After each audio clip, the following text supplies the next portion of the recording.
Hello, Homik School. How are you? I hope you are very well.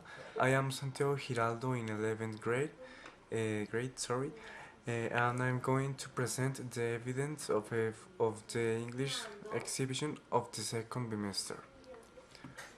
Well, we are going to see the subtopics of the medieval literature.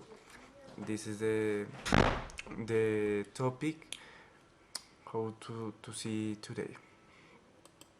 Okay, introduction, the epic poem, the romance, religious literature, the Canterbury Tales, and the conclusion. Okay, let's to see the introduction. Uh, Medieval literature refers to literary works produced during the Middle Ages, a period that lasted from the 50th to the 15th century. This was a time of great change and upheaval in Europa, marked by wars, plagues, and religious conflicts. Despite these challenges, medieval literature flourished and gave rise to some of the most enduring works in the Western culture. Okay, in this presentation, we will explore the different genders of the medieval literature and their significance in this story, from epic moments and romances to religious works and satirical tales. These works offer a glimpse into the values, beliefs, and cultural practice of the people who lived during this fascinating period. Okay, let's to see the epic poem. One of the most important genres of medieval literature is the epic poem. These long narrative poems tell the story of heroic figures and their exploits, often drawing on historical or mythological sources. Examples of famous epic poems from this period include Belfort, the Song of Ronald, and the Divine Comedy. The Divine Comedy. Epic poems played an important role in the medieval society, serving as means of preserving cultural tradition and promoting social values.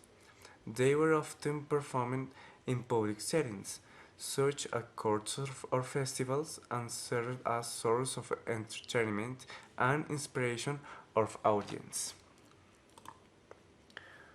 Okay, the romance. Another important genre of the medieval literature is the romance.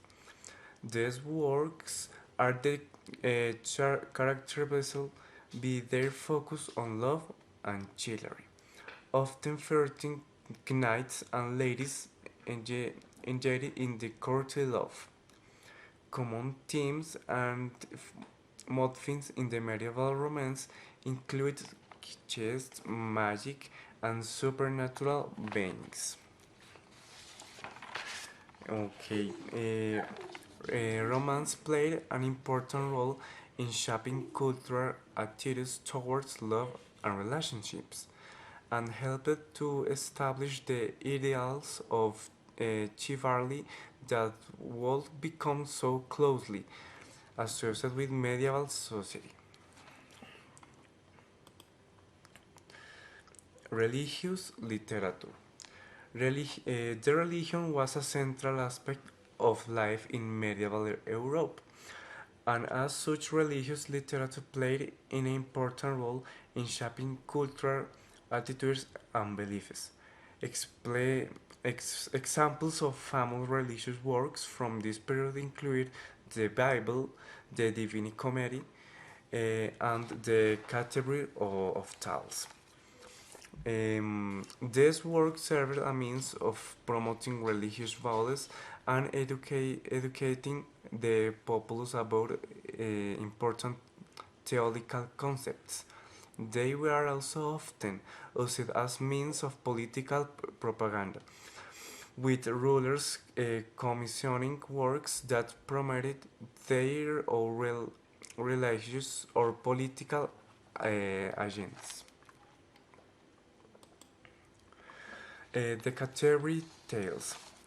One of the most famous works of the medieval literature is the Canterbury of Tales, written by George Chaucer in the late of 14th century.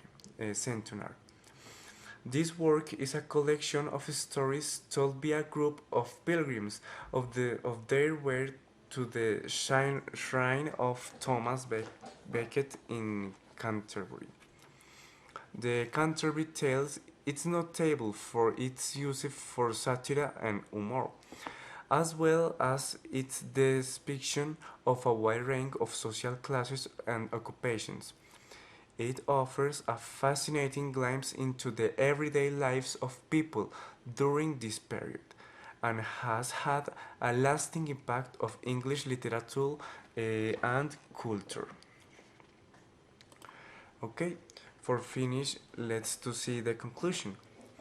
In conclusion, medieval literature offers a rich and fascinating window into the cultural practice and values of people who lived during this period. From epic poems and romances to religious works and satirical tales. These works continue to inspire and captivate audiences today. Okay. Um, okay. With this I end the exhibition. Thank you for your attention.